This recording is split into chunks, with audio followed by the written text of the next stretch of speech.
Hey everyone, Henry Yellow here, welcome back. Today we are going to watch 12 Angry Men. This is the 1957 version, directed by Sidney Lumet. Now for those who are new here, hello and welcome. Right now I'm doing a 3 directors run, which means I'm watching Billy Wilder, Sidney Lumet, and Fritz Lang movies. So right now I'm going to watch 3 movies of Sidney Lumet, and then I'm going to move on to Fritz Lang, and then I'm going to rotate back to Billy Wilder and continue on. So if you enjoy watching reactions to any of these 3 directors' movies, then you are welcome to subscribe and check out my channel for all the other movies which I have reacted to, which also include a lot of Hitchcock movies. But for now, welcome and let's watch 12 Angry Men. You've listened to a long and complex case, murder in the first degree. One man is dead. Another man's life is at stake. If there's a reasonable doubt in your minds as to the guilt of the accused, then you must bring me a verdict of not guilty. However you decide, your verdict must be unanimous. The death sentence is mandatory in this case. You're faced with a grave responsibility. Thank you, gentlemen. The judge is about to fall asleep. He probably has explained this thousands of times. Is this the guilty one? He looks so young.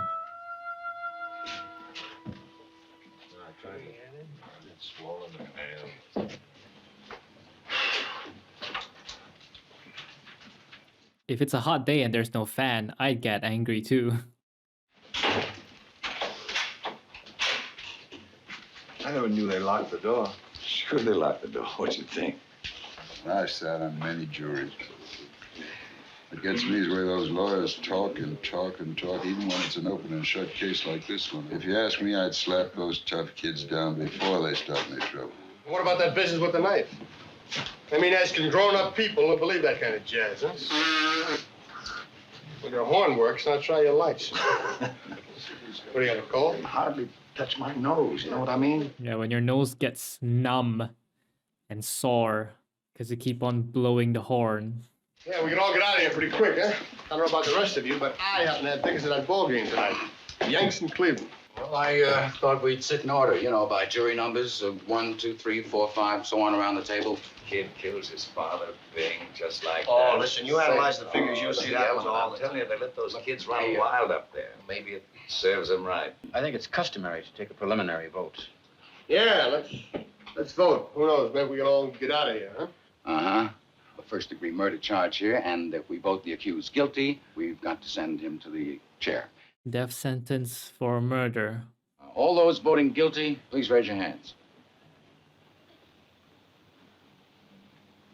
1, 2, 3. Everyone. Except one. 11 guilty, 1 not guilty. Boy, oh boy, there's always one. You really think he's innocent? I don't know. The kid's a dangerous killer, you could see it. He's 18 years old. Well, that's old enough. 18. He stabbed his own father 4 inches into the chest. Oh yeah, that's why he isn't sent to juvenile. 11 men in here think he's guilty. No one had to think about it twice except you. It's not easy to raise my hand and send a boy off to die without talking about it first. Well, now, who says it's easy? No one. We can't decide in 5 minutes, supposing we're wrong. Supposing we're wrong. Supposing this whole building should fall down on my head, you can suppose anything. That's right. This kid's been kicked around all of his life. Born in a slum, mother dead since he was 9. He lived for a year and a half in an orphanage when his father was serving a jail term for forgery. It's not a very happy beginning. We don't owe him a thing. He got a fair trial, didn't he? What do you think that trial cost? I've lived among them all my life. You can't believe a word they say. I mean, they're born liars. Only an ignorant man can believe You that. were a kid once too. It's up to the group of us to convince this gentleman that he's wrong and we're right. Well, it was just a quick idea. No. That's a good one. Suppose we go once around the table. I guess you're first.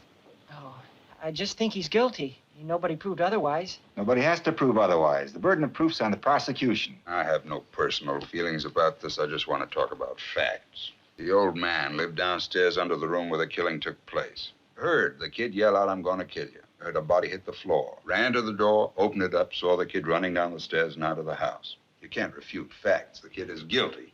The facts seem pretty straightforward. He claimed he was at the movies during the time of the killing, and yet 1 hour later, he couldn't remember the names of the films he saw or who played in them. Okay, no alibi. Here's a woman who's lying in bed. She can't sleep. She looks out the window, and right across the street, she sees the kid stick the knife into his father. His window was right opposite hers across the L tracks, and she swore she saw him do it. Through the windows of a passing L train. Right. You don't believe the boy's story. How come you believe the woman's? She's one of them, too, isn't she? I mean, there's a witness. If there's nothing in it for the woman to lie, then there's no reason for her to lie. I was looking for a motive. That's very important because if you don't have a motive, where's your case, right?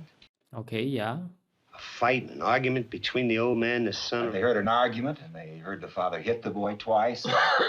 Finally, they saw the boy run angrily out of the house. What does that prove? This boy's been hit so many times in his life that violence is practically it's a normal state of affairs with him. It may have been too many. Everyone has a breaking point. The straw that broke the camel's back, the accumulation of the rage. And he couldn't hold back the dam anymore. When he was 10, he was in children's court. When he was 15, he was at reform school. He was picked up twice for knife fighting. Oh, yeah, they say he's real handy with a knife. Ever since he was 5 years old, his father beat him up regularly. He used his fists. It's these kids, the way they are nowadays. I got one.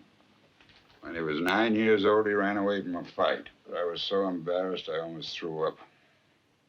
I said, I'm going to make a man out of you if I have to break you in two trying. When he was 16, we had a fight. Hit me in the jaw. He's a big kid. I haven't seen him for 2 years. You know, the fact your kid hit you in the jaw kind of says a little something about your parenting.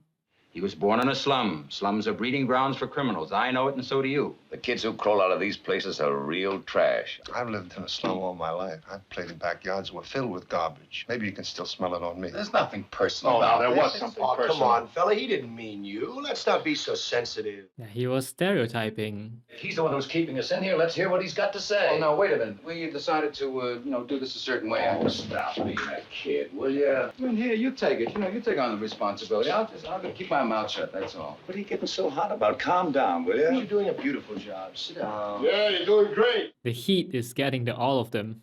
The defense counsel wasn't conducting a thorough enough cross-examination. I mean, he let too many things go by, little things. Listen, when these fellas don't ask questions, it's because they know the answers already and they figure they'll be heard. It's also possible for a lawyer to be just plain stupid, isn't it? But actually, those two witnesses were the entire case for the prosecution. Supposing they're wrong. What are you trying to say? Those people sat on the stand under oath. They're only people. People make mistakes. Could they be wrong? Nobody can know a thing like that. This isn't an exact science. That's right, it isn't. What about the switch knife they found in the old man's chest? The knife this fine, upright boy admitted buying the night of the killing. Let's talk about it. Say, could you bring us the knife? Knife? Yeah. Thank you. Oh, they can directly see the evidence. That's cool. The boy admitted going out of the house at 8 o'clock on the night of the murder after being slapped several times by his father. He went directly to a neighborhood junk shop where he bought one of those Switch knives. switchblade knives. The storekeeper who sold it to him said it was the only one of its kind he had ever had in stock. Wow. They identified the death weapon in court as that very same knife. He claims that he went to a movie at about 11:30, returning home at 3:10 to find his father dead and himself arrested. Now, what happened to the switch knife? He claims that it fell through a hole in his pocket on the way to the movies and that he never saw it again. No one in the house saw him go out at 11:30. No one at the theater identified him. He couldn't even remember the names of the pictures he saw. He even remembered to wipe the knife clean of fingerprints. Okay, sorry. Paused here for a moment.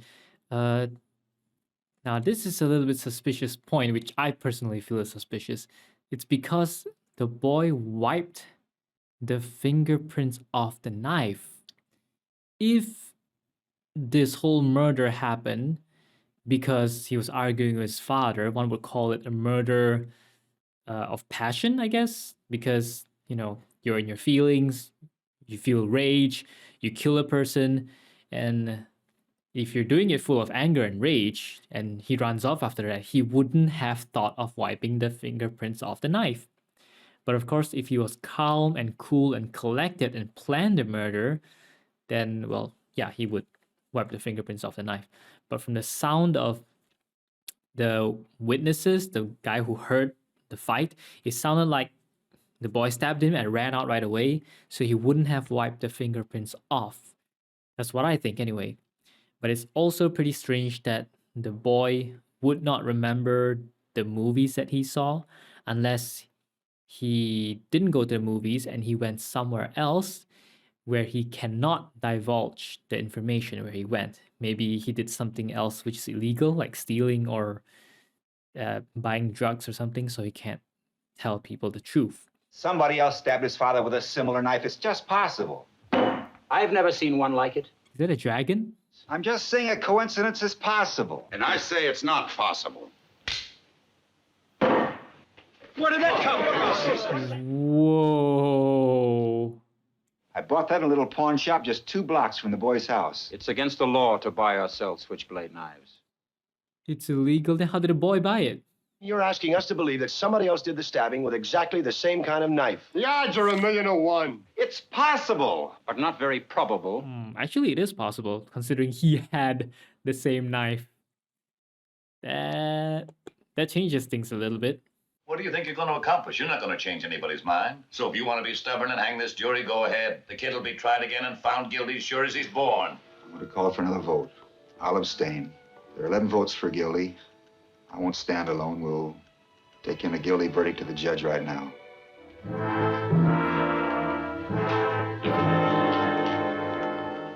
Me personally, the facts and the evidence are still stacked against the boy, so I'm still leaning towards the fact that the boy is guilty. Guilty. Not guilty. Guilty. You sit here, vote guilty like the rest of us, then some golden voiced preacher starts tearing your poor heart out about some underprivileged kid. Why don't you drop a quarter in this collection box? Listen, you can't talk to me like that. No, who do you think you are? Down. We're trying to put a guilty man in the chair where he belongs. What made you change your vote? He didn't change his vote. I did. Now, he doesn't say the boy is not guilty. He just isn't sure. Well, it's not easy to stand alone against the ridicule of others, so he gambled for support, and I gave it to him. In an ad agency, when a point like this is reaching a meeting, there's always some character ready with an idea. Sometimes precede their idea with a little phrase. See, like, here's an idea, let's run it up the flagpole and see if anyone salutes it. I mean, it's idiotic, but it's funny. How does someone use that thing anyway? You think he's not guilty, huh? I don't know. It's possible. If you're wasting your time, you ought to wrap it up. Supposing you were the one that was on trial. Supposing you talk us all out of this and kid really did knife his father, huh? None of the juries know each other's names. I guess it's to keep their identity secret and safe. The old man who lived downstairs says he heard the kid yell out, "I'm going to kill you." Second later, he heard the body hit the floor. And it's not that easy to identify a voice, particularly a shouting voice. Identified it in court. That's right. This isn't a game. The nerve. All right, listen, The absolute nerve. All right. It takes a 6-car L train 10 seconds to pass a given point. I lived in a second-floor apartment near the L line once. When the window is open and the train goes by, the noise is almost unbearable. You can hardly hear yourself think. Since the woman saw the killing through the last 2 cars, we can assume that the body hit the floor just as the train went by. The old man, according to his own testimony, "I'm going to kill you," body hitting the floor a split second later, would have had to hear the boy make this statement with the L roaring past his nose. It's not possible he could have heard it. Something I don't think he could have heard it. Maybe he didn't hear it. I mean, with all that L noise. Why should he lie? What's he got to gain? Attention, maybe. Question? You keep coming in with these bright sayings. Why don't you send them into a paper? Guy talks like that to an old man really ought to get stepped on, you know? You ought to have more respect, mister. Maybe that's why his kid has no respect for him. Why do you think the old man might lie? He was a very old man in a torn jacket. He was dragging his left leg and trying to hide it because he was ashamed.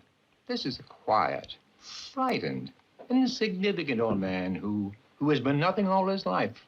He lied just so he could be important once? No. Perhaps he made himself believe he heard those words and recognized the boy's face. Hey, people would do worse for recognition. Supposing he really did hear it. This phrase, how many times have all of us used it? I could kill you for that, darling. Junior, you do that once more and I'm going to kill you. Don't tell me you didn't mean it. Anybody says a thing like that the way he said it, they mean it. Do you really think the boy'd shout out a thing like that so the whole neighborhood could hear him? He's much too bright for that. Bright. He's a common, ignorant slob. He don't even speak good English. I'd like to change my vote to not guilty. What are you basing it on? Stories this guy made up? I mean, he has some solid points about the train. The kid's own lawyer knew he didn't stand a chance. Right from the beginning, his own lawyer knew it. You could see it. Maybe that's why the lawyer didn't even try. He was court appointed. Could mean he didn't want the case, or he resented being appointed. It's the kind of case that brings him nothing. No money, no glory, not even much chance of winning. Now, how was he caught by the police? He came back home. Why did he come back? Why would he come back home 3 hours later? Wouldn't he be afraid of being caught? The boy knew the knife could be identified as the one he had just bought. Why did he leave it there in the first place? The boy ran out in a state of panic after having just killed his father. When he finally calmed down, he realized he had left his knife there. And yet he had time to wipe the fingerprints off. Makes no sense. There were no fingerprints left on the knife. Now, where did this panic start and where did it end? Well, if I were the boy and I'd done the stabbing and everything, I'd take a chance and go back for the knife. I'll bet he figured that nobody had seen him running out and that the body wouldn't be discovered till the next day. I just don't think that he would have gone back. I think there's enough doubt that we can wonder whether he was there at all during the time the killing took place. What do you mean, Del? What are you talking about? Did or didn't the old man see the kid running out of the house at 12:10? You people are talking only about the little details. You're forgetting the important stuff. It's the little details that matter. I vote not guilty. Oh. What? What are you talking about? The kid is guilty. Why don't you listen to the facts? Now, what about the old man? Are we supposed to believe that he didn't get up and run to his door and see the kid tearing down the steps 15 seconds after the killing? Did the old man say he ran to the door? Ran, walked, what's the difference? He got on. But his left leg is injured. He went from his bedroom to the front door. Now, isn't that enough? Foreman, I'd like to see a diagram of the apartment. I'd like to find out if an old man who drags 1 foot when he walks, because he had a stroke last year, can get from his bedroom to his front door in 15 seconds. He was an old man. Half the time he was confused. How could he be positive about anything? But then why would you believe his testimony, right? Eating up your own words. He said he got to his own front door as fast as he could, and he swore it couldn't have been more than 15 seconds. Now, the old man was in this bedroom right here. He says he crossed to the door and walked down the hall, opened the front door just in time to see the boy running down the stairs. 12 feet, opened the bedroom door, walked 43 feet down and opened the front door, all in 15 seconds. You make it sound like a long walk. For an old man who had a stroke, it is a long walk. Oh. Why didn't his lawyer bring it up of its own Or accord? maybe he just didn't think about What do it. you mean didn't think of it? To think a man's an idiot or something, it's an obvious thing. Did you think of it? Maybe he didn't bring it up because it would have meant bullying and badgering a helpless old man. You know that doesn't sit very well with a jury. This is absolutely insane. What are you wasting everybody's time in here for? According to you, it'll only take 15 seconds. Now, we can spare that, see? Come on, speed it up. He walked twice as fast as that. Nah, it's more than 15 seconds. What's the time? Exactly 41 seconds. Got to his front door as fast as he could, heard somebody racing down the stairs, and assumed it was the boy. Assume?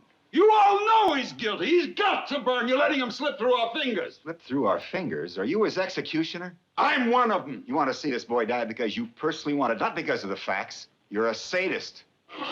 Kill him, I'll kill him. You don't really mean you'll kill me, do you? Yep. Just because you say it doesn't mean you want to kill him. I guess he personally wants the kid to die, so... Because, you know, he's associating with his own kid. I beg pardon. I beg pardon. What are you so polite about? For the same reason you're not. Yeah, man, what's your problem? To come down to this place to decide on the guilt or innocence of a man we have never heard of before. We have nothing to gain or lose by our verdict. We should not make it a personal thing.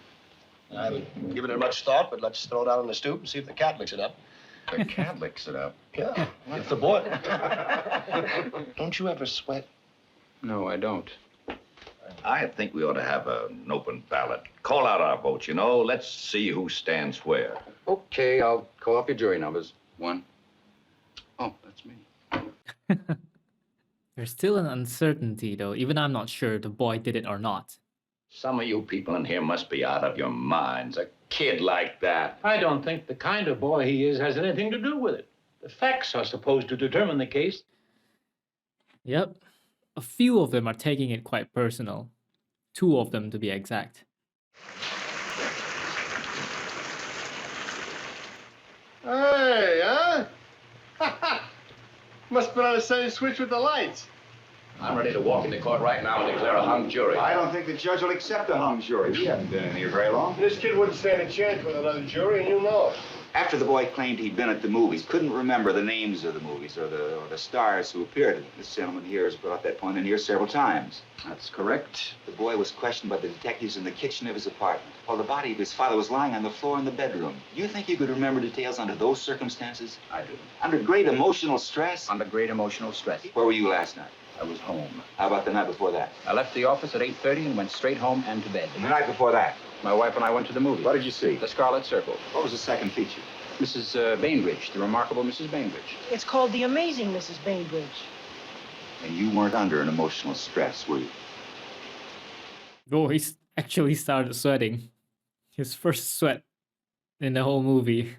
There was this whole business about the stab wound and how it was made. The downward angle of it, you know. The boy was 5 feet 7 inches tall. His father was 6'2". It's a very awkward thing to stab down into the chest of someone who's more than half a foot taller than you are. I'll make myself about 6 or 7 inches shorter, okay? What's it all funny. He wasn't gonna do it. Look at the angle. Down and in. Well, hold on a minute, would you? Give me that. Switchblades came with the neighborhood where I lived. Would you stab like this? He never used it like this. See, you lose too much time switching hands. Underhanded. You'd say the boy was pretty handy with a knife. Mm-hmm. So You think upwards. he could have made the kind of wound that killed his father? Now, with the experience he'd had all his life handling these things. You know, the kid was caught in a knife fight before. I don't know about the rest of them, but I'm getting a little tired of this yakety-yakking back and forth. I changed my vote to not guilty. What kind of a man are you? Voted guilty with everyone else because there are some baseball tickets burning a hole in your pocket. Now you've changed your vote because you're sick of all the talking here? Yeah, he's just flying along wherever the wind blows. If you want to vote not guilty, then do it because you are convinced the man is not guilty, not because you've had enough. And if you think he is guilty, then vote that way. Not guilty. Why? I don't think he's guilty. 1, 2, 3. Well, the vote's 9-3 in favor of acquittal. Wow, the tables have turned. Look, you know how these people lie? It's born in them. They don't need any real big reason to kill someone either. No, sir. They get drunk. Nobody's blaming them for it. That's the way they are, by nature. By nature. I've known a couple who were okay, but that's the exception, you know what I mean? This kid is a liar. I know it. I know all about them. They're no good. There's not a one of them who's any good. He's making a decision based on his feelings now. On his personal opinions, I mean. They're wild. Listen to me. The fire goes out when you don't give them any attention. Right now, I'm also leaning in favor of not guilty. Because the thing of the knife, the old man, the L Difficult train. to keep personal prejudice out of a thing like this. Yeah, personal prejudice. We're just gambling on probabilities. We may be wrong. That's right. We may be trying to let a guilty man go free. I don't know. Possible. But we have a reasonable doubt. But I still believe the boy is guilty of murder. The evidence given by the woman across the street who actually saw the murder committed. Her bed was next to the window, and she could look out while lying down. She said the lights went out immediately after the killing, but that she got a good look at the boy in the act of stabbing his father. So she saw the boy himself, not a silhouette, not a shadow. Okay. That is a strong testimony.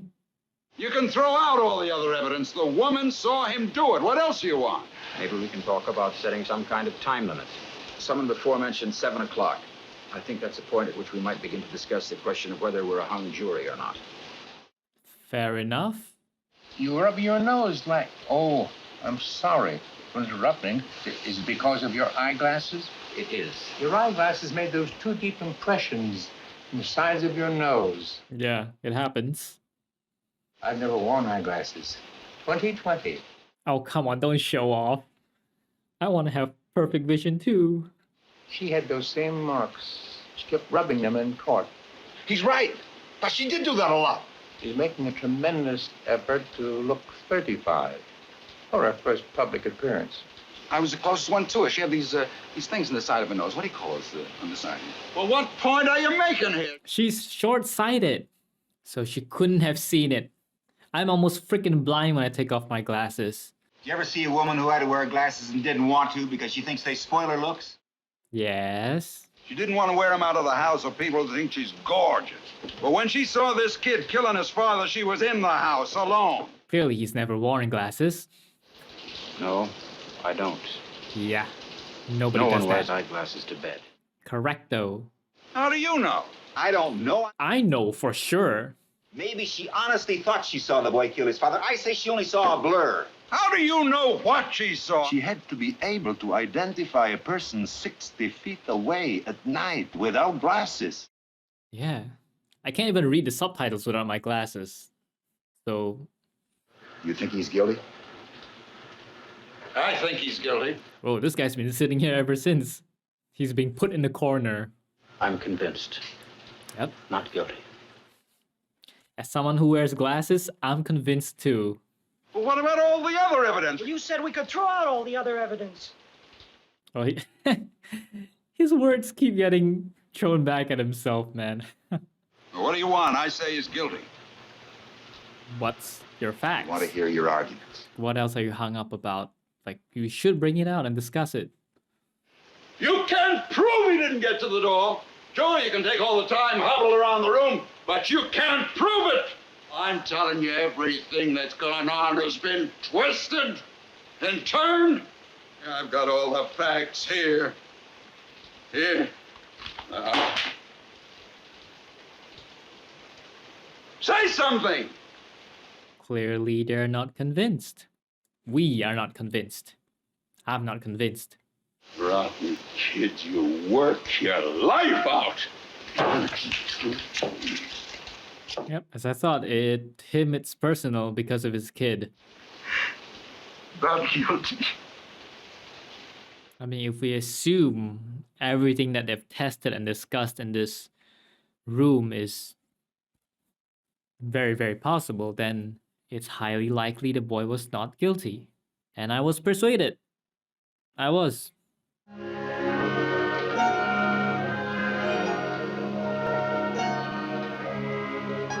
Oh, he still helps him.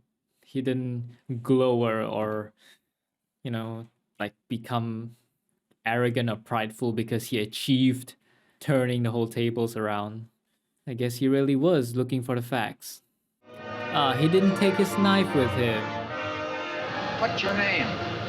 Davis. My name's McCardle. Okay, now we get the names. And the rain has stopped. Just in time too. Well, I guess basically what happened was I just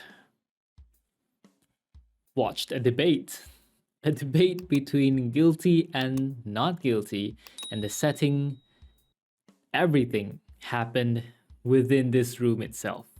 The movie didn't even need to set up like different locations or stuff. It's just this courthouse, this room. That's it. The actors, their expressions, their tone of voice, I mean, basically their acting, that serves as the biggest factor that made this movie work. It's all about the actors' emotions and their discussion that is happening here. Some might consider this to be a boring movie, but I feel like this was very interesting how this guy, Davis, was able to persuade me step by step from guilty, because I was leaning towards guilty at the beginning, but he was able to persuade me and change my mind and change my opinion to not guilty, like 100% not guilty. What I liked was at the beginning of the movie, I didn't know anything about the case, and by the end of the movie, I pretty much knew all the points that they discussed in court and how each point was refuted to change a guilty verdict into a non-guilty verdict. How it was all done step by step. It was done really well. The scary thing is the fact that the witnesses cannot be relied on, even though they swore an oath in court and swore that they told the truth. it wasn't exactly the truth. Maybe they didn't mean to lie, but like McCardle, the old man, said, they made themselves believe that that's what they heard and that's what they saw. And so they believe it to be the truth. So when they brought that testimony, when they brought their testimony to court, they told their version of the truth, but it isn't necessarily the facts. It's very scary to think about that because basically it would mean that some witnesses really can't be relied on because the old man and the woman, they have nothing to lose or gain by telling truth or lies. Well, except maybe attention, they go to the court, they get attention, maybe get famous or stuff like that. Okay, maybe they had something to gain. So it's scary to think about that because you can't 100% rely on these kind of under oath testimonies. Not to mention about the lawyer, because the court appointed lawyer doesn't even believe in his own client and he gets no glory, he gets nothing from this case. So he doesn't even put his effort in to try to prove his client innocent. The boy's lawyer basically just threw him under the bus, threw him to the wolves. He didn't even put in the effort and he let the boy be declared guilty because even his own lawyer felt that he was guilty. It's just like that phrase from Shawshank Redemption. My lawyer effed me up. Their lawyer screwed them up. We watched an entire debate happen between 12 people and we don't even know their names. And it didn't even matter. I have been to debates before at the school level. I mean, I wasn't the one debating, I was just someone watching at the side. And I have no idea what they were talking about because they were speaking at lightning speed. One guy stands up and blah, blah, blah, blah, blah, blah, blah. Next guy stands up, blah, blah, blah, blah, blah, blah, blah, refuting her point. And then the other guy stands up, blah, blah, blah, blah, blah. They're faster than machine guns. And I don't even know, like, what are you guys even arguing about? How do I know who's winning, who's losing, or who's making a good point? Like, is this really a debate or, competing over who talks faster? I don't know if ever been in that kind of debate before, but it's boring to sit in that kind of debate because you don't know what they're saying. Sometimes you wonder if, like, are we even speaking the same language? I don't even know what you're saying. But this movie, they basically just put out all the points cleanly, clearly. Everything was explained. It was, proven. I mean, it's not 100% proven, but they played it out to kind of test it out. And it was very nice. I actually quite enjoyed this little debate here. A debate that decides whether a boy lives or dies. That boy should be extremely thankful to Davis because Davis was the one who believed in him, or should I say, he was the only one with a reasonable doubt at the start, and then he turned the whole thing around to become a non-guilty verdict. So you could even say Davis was the one who saved the boy's life. The debate was done really well. The actors did a great job, and overall, I actually quite enjoyed it. So what do you think about this movie 12 Angry Men? Let me know your thoughts down in the comments below. Thanks for watching, hope you enjoyed my reaction, and I will see you in the next video. Peace.